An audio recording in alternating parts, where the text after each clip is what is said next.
cắt rồi kì đeo còn ăn viên nặng ăn viên nhớ thế nào cái hộp xài đeoนี่nhớ thế nàoปลาน้ำปลาจาดนี่แหละทุกคนเขาเจ้าตีหมอกเลยทุกคนโอ้จังเป็นได้ร้ายเขาเจ้ามาตากแดดไว้ไว้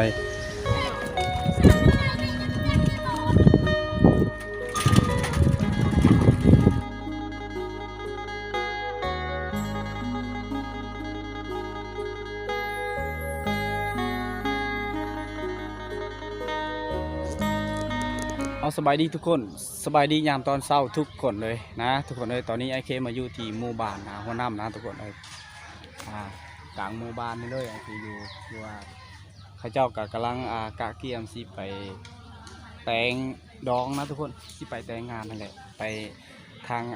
หลานสาวไอเคนั่นแหละนี่คือเพื่อนไอ้น้องไอเคนะร้านสายไอเคกับสิไปขอเมียไปแต่งเมียมื้อนี้ทุกคนเลยนะทั้งเงินเจ้าสาวคือทางวิดีโอไอเคถ่ายชุดก่อนนะทุกคนนั่นแหละอยู่บ้านละออมของทุนนะทุกคน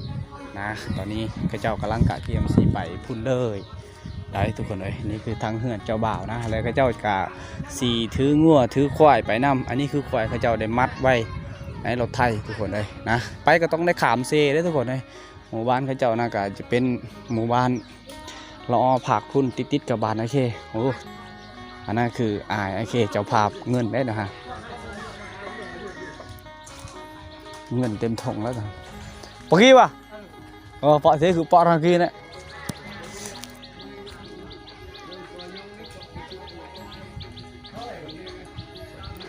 กระเจ้าเกียมไปได้ตอนนี้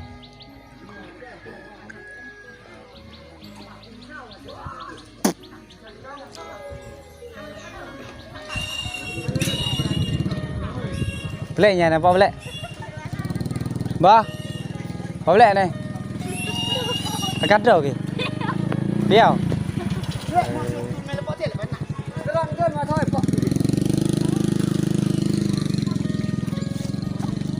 Ali mà 5 năm rồi Ali bán làmบ่นี่คือหมูตัวนึงแล้วก็ควายตัวนึงนี่ไก่ประมาณ14ตัวไก่โอ้โม่2โตไก่14อุ้ยอลีมึงพูดถักซัด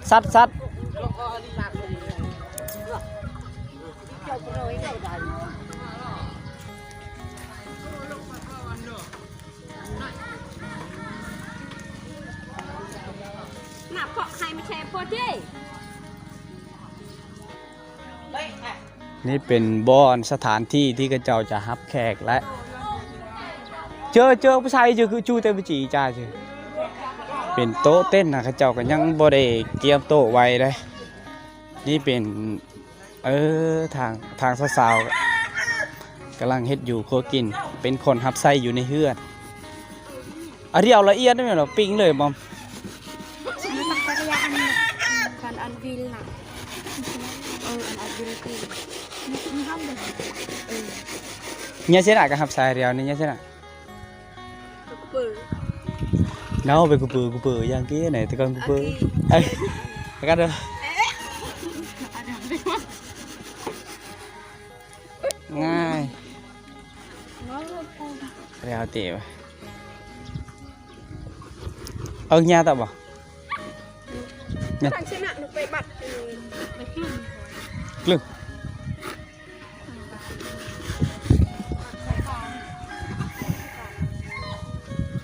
เขากำลังสีไปเลยกำลังสีกะเกี่ยมไปเลยตอนนี้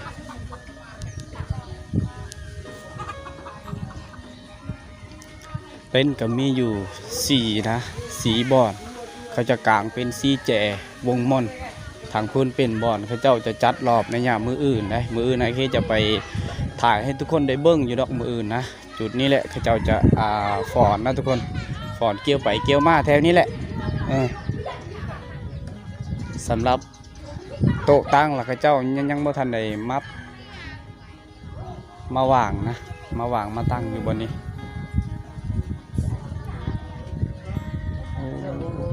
โอ้ โอ้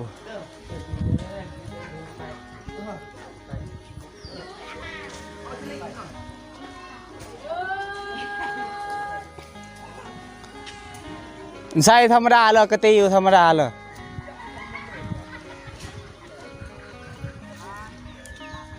สิ่งที่ขาดบ่ได้ก็คือหมูไก่ทุกคนควายนะหีดเขาเจ้า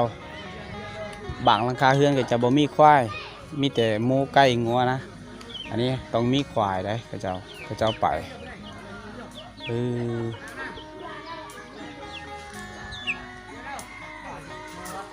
หมูก็ราคาเป็นลักล้านเลยตัวละล้านได้หมูตัวนี้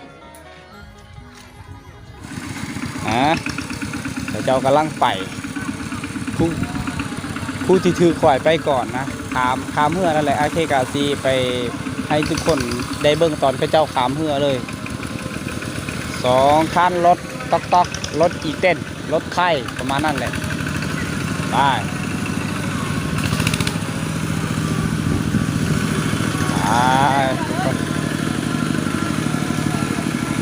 อันนี้คือทางไทยเคยเลยทุกคนเลยทางไทยเคยเขาเจ้าไปแบบนี้ถือหมูถือยังนะเกิดสิ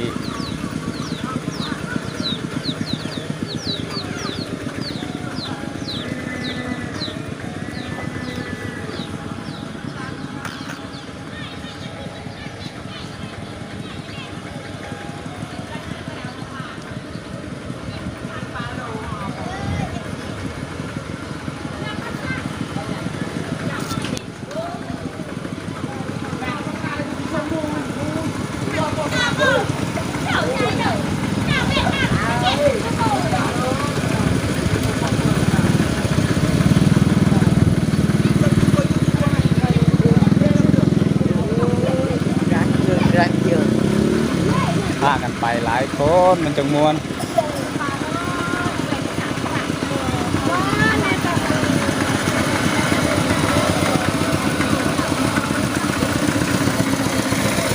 เข้าสีลงทางนี้และเข้าสีลงทางนี้และเข้าสีขามบักขามเหือนะขามเหือใหญ่หมู่บ้านเขาเจ้ากะถ้าเป็นระยะทางก็อาจจะแม่น6 กิโลเมตรหรือว่า6 ลักทุกคนเลยนะเจ้าต้องได้เดินทางประมาณ1 ชั่วโมงหรือว่า2 ชั่วโมงนะขี่รถไทยเพื่อสิฮอดหมู่บ้านเจ้าสาวแนวเดี๋ยวตอนแรกกับไอเคจะไปถ่ายให้ทุกคนได้เบิ่งอยู่บ้านเจ้าสาวอีกทุกคนเลย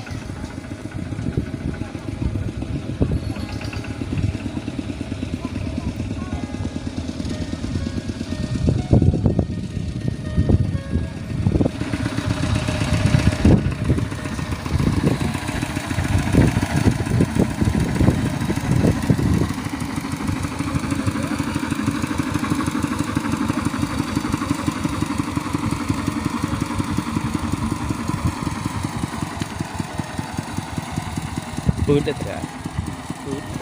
เนี่ยมาในดึมมาใหม่ดึมอย่าไปอ่อนตัวน้องรอดป่ะแต่รวยเลย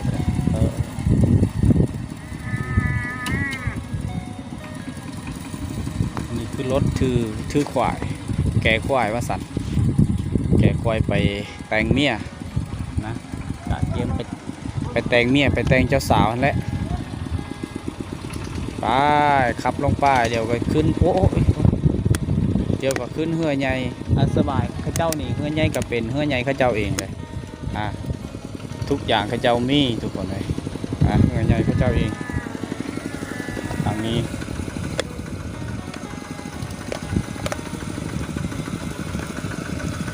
อันนี้เป็นฮิตของประเภทนี้ได้ทุกคนขาดบ่ได้กับหมูขวายนี่แหละสำคัญ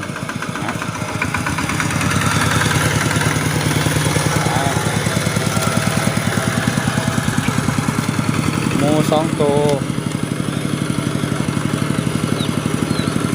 ไก่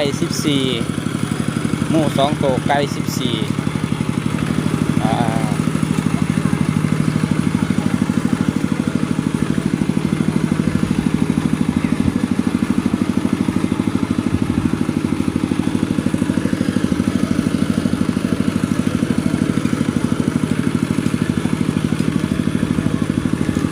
าว่าบ่มีเรือใหญ่ก็คือสิว่าและทุกคนเลยต้องได้ผสมเรือน้อยซำนี้เพื่อสิข้ามรถไถใดนะแต่ว่าเรือใหญ่ก็มีครบสุด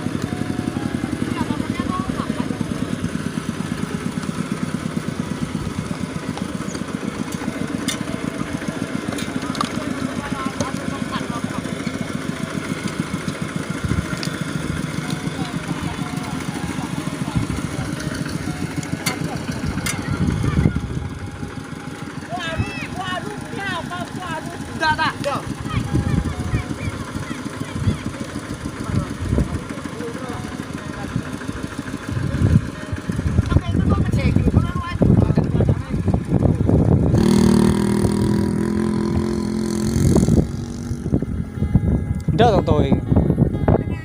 เอา ที่ตะบนปะมันตะแก่งเชื่อถ้ามี ต่อบานลับ ยาวดอก รีดน้ำบ่พี่วัตถิบ่ ยาว เออ บานหนัก หีดของตรงนี้กระโตก2ใบบ นชื่อบนแบงมันหนักเท่ากี่กระตัวบนเปาะ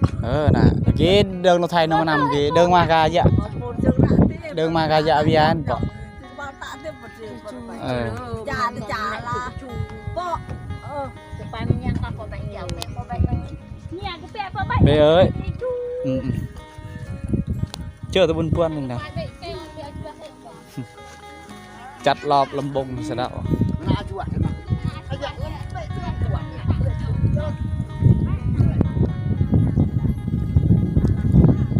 เนี่ยไปตัวปืดแต่ก็พระของกอยรถไถอ่ะอันนี้ก็เจ้าแอนนบาร์ขันเจ้าตักจึงเนี่ยเหนื่อยใหญ่สบายกว่าถ่ายอีกยังคันนึงรถไถยังคันนึงก็เจ้าถ่ายเจ้าไปบ่ลายดอก2-3 คนพอ10 ปลายคนสูงแท้ก็20 คนก็เจ้าไปถ้าไปลายกับมันสับสนนะหมู่บ้านเขาเจ้า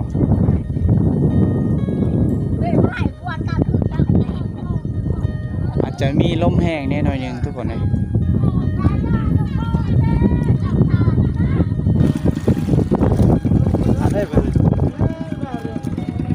3 คันรถไทยเขาเจ้าไปนะส่วน2 คันเขาเจ้าจะใส่หมูใส่ไก่แล้วก็ใส่ควายทุกคนแล้วก็คันนี้ก็เขาเจ้าจะให้คนขี่นะเพราะว่ามันห่างไกลจากหมู่บ้านเจ้าบ่าวกับเจ้าสาวก็คือห่าง6 กิโลเมตรนี่แหละทุกคนเขาก็ต้องขี่รถไถนะ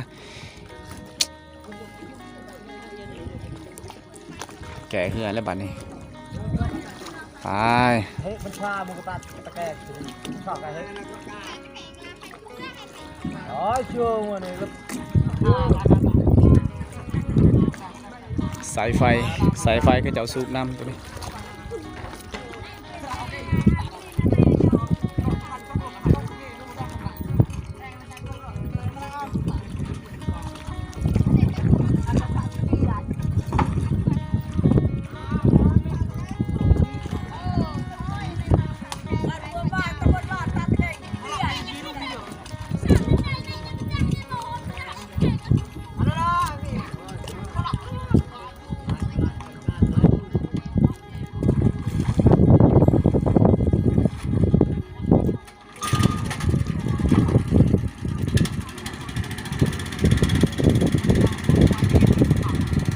เดาดินตัวขนาดเลือดเดา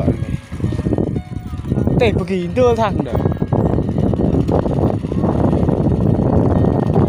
2 คันรถไทยเขาใส่เกลือในเลนเดียวโอ้ทุกคนเลยไปได้นะตอนนี้ขามซีเป็นที่เรียบร้อยทุกคนเลยลมแห้งทุกคนเลยขอโทษขอไปนะกันลมบ่ได้เจ้าติดจักไว้ในรถไทยเลย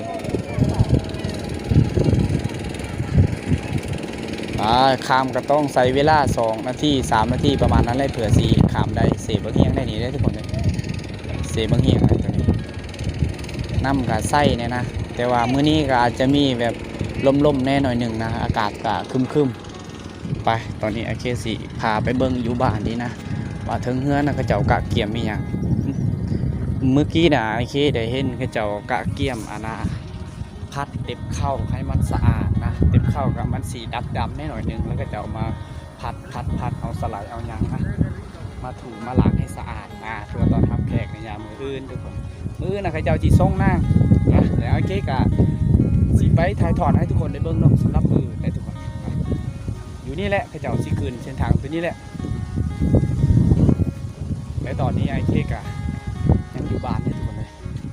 เดี๋ยวตอนแรงกับประมาณ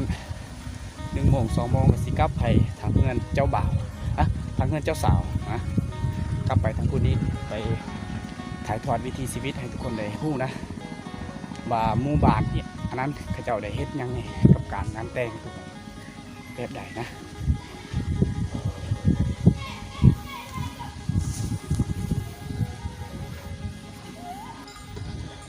ขอย้ำอีกนะอันนี้เป็นทางเฮือนเจ้าบ่าวนะทุกคนเป็นเฮือนไอ้น้องไอเคเอง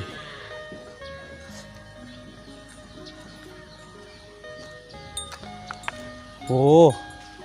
มีแต่ผู้สาวเลยอยู่วันนี้พักผ่อนไปเงี้ยเวียกจ้ะวะเงี้ยเวียกจ้ะ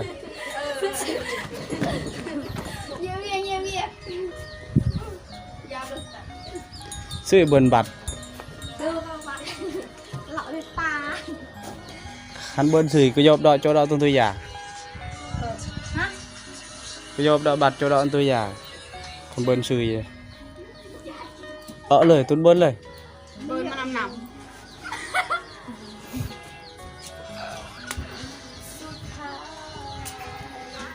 เจอพักผ่อนเจาะโทรศัพท์เมื่อกี้มาในเวียกเอาเวียกตาเบิร์นครบสุดเจอเวียกตา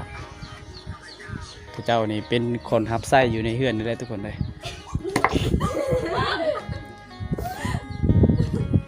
มึงก็โม่เลยวะปัดตะปูน่ะโอ้ปอมบวนเด็ดเอาเบอร์แดดปอมบวนเด็ดโอเคเบื่อจะเป็นหลอดเอาหลอดเลยโอ้จะกินหน้าแถวกวยกระเป๋าจะไปจะช่วยอังการหลอดปอมบวนเด็ดโอเคโตเรียงขนาดเลยโตจะย่นดีแม่ตีโตเขาหนานี่โตกวยตัววีเลยกี่ตะมันเรียงขนาดเลย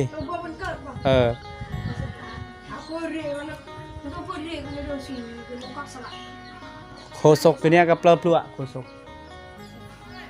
ตัวเนี้ยกับพลั่วจ่าครับตัวเนี้ยกี้นาโทรเจอ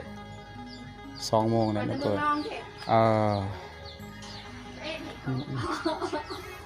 น่าจะมาเปาะเอ้ยการนี้รัวซาร์เวียนะซาร์เวียไปไหลหน่อยคือกูเปาะเอ้ยตอนนี้ไอเคก็ได้ออกจากเฮือนหลังนี้แล้วทุกคนมานั่งพักผ่อนอยู่จุดนี้หลายชั่วโมงเจอทุกคนเลยตอนนี้ก็11 โมงกับ20 นาทีทุกคนทุกคนเลยข้าเจ้าก็คือว่าแล้วข้าเจ้ากะเกี่ยมงานแต่งนี่แหละงานแต่งสะใภ้นะงานแต่งดองสำหรับอยู่นี่ข้าเจ้าก็ทาฮับนางอะไรทุกคนเลยนะมีร้านสายเพิ่นทุกคนสำหรับมื้อนะเขาจะมาพี่นะมื้อนะเขามาส่งหนังมาพี่2 เบิ้งนะ2 เบิ้งมาแต่งเขาเจ้าคือว่ามัดไวแข่งทุกคนมาแต่งเขาเจ้ามัดไวเซ่มาแม่มามัดเบิ้งđã dần mình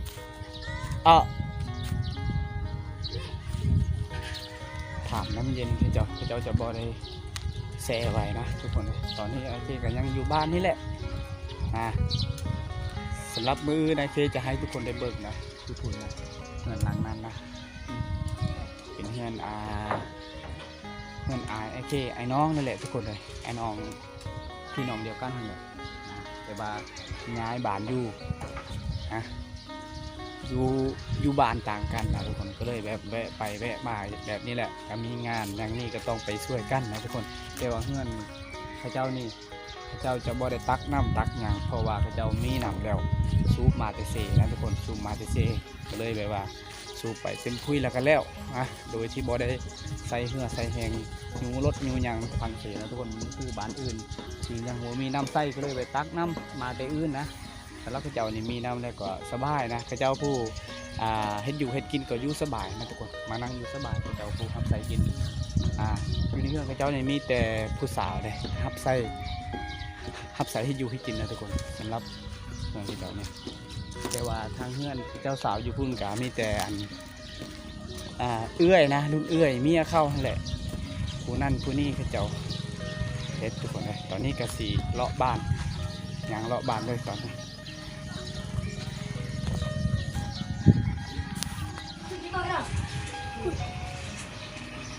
ผักบัวตัวนี้หัวผักบัวเขาเจ้าเอาออกมาแต่น้ำเสเลยเขาให้ส่วนอยู่แคมเซ่ตัวนี้มันเป็นเลยทุกคนเขาเจ้าเฮ็ดงามเขาเฮ็ดโดยเฉพาะฝุ่นได้นี่ฝุ่นธรรมศาสตร์ตามที่ไอเคเห็นนะทุกคนเลยเขาเจ้าจะบ่ได้ใส่แบบว่าใส่ปุ๋ยใส่หยังทุกคนเลยตัวนี้สบายมาเครื่องปั่นรุ่นเก่านะโอ้นี่ปลาแห้งปลาน้ำปลาจาดนี่แหละทุกคนโอ้อากาศยาวซื่อทางอากาศนี่ปูม่วงบ่ปูม่วงเขาเจ้าตีหมอกเลยทุกคนโอ้จังเป็นได้ร้ายเลยเขาเจ้ามาตากแดดหอยไว้ตอนแรกนี่อาจจะได้กินโลดนี่แห้งนี่เกือบสีแห้งเลยสีแห้งแล้วปลาลังน้ำปลาจาดแล้วก็มีปลาหยอนปลาหนังตัวนั้นทุกคนปลาหยอนนะถ้าว่าขายกับอันนี้10,000โดนนี่10,000ประมาณนั้นแหละหรือว่าสาวตัวนี้10,000ถ้าว่าขายนะถ้าว่ามีคนซื้อก็จะมาขายตัวนี้แหละเขาเจ้าตากแดดไว้ตอนแรกก็แห้งถือว่าแห้งกับเขาเจ้าจีกินรสเฮ้ยทุกคนเลยนี่แหละ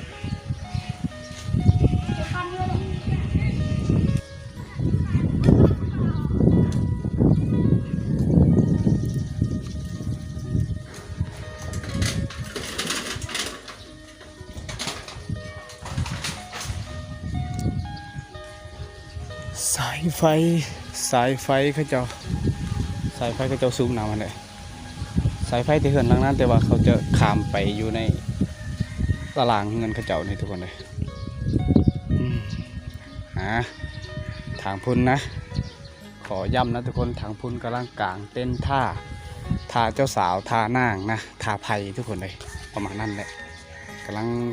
ลังสีตอนฮับไผ่ในยามมื้ออื่นนะทุกคนเลยทุกคนเลยสำหรับวิดีโอนี้นะทุกคนเลยไอเจจะให้ทุกคนได้เบิ้งการกะเกี่ยมนี่แหละนี่คือการกะเกี่ยมไว้นะกลางเต้นไว้แล้วก็กะเกี่ยมอีหยังต่างๆน้ำอีหยังต่างๆทุกคนเลยน้ำแล้วก็กะเกี่ยมอาหารนั่นแหละส่วนทางเฮ้ากับเท่าแก่นะทางเท่าแก่ก็จะถือควายถืองัวถือโมไปแล้วแต่เสานี่แล้วทุกคนเลยทุกคนเลยสำหรับวิดีโอการกะเกี่ยมกับไอเคจะได้ถ่ายให้ทุกคนได้เบิ้งสำนีทุกคนเลยนะมาลุ้นกันวิดีโอต่อไปตอนแรกอยู่ทางเฮือนเจ้าสาวทุกคนบ๊ายบายทุกคนเจอกันวิดีโอใหม่บ๊ายบาย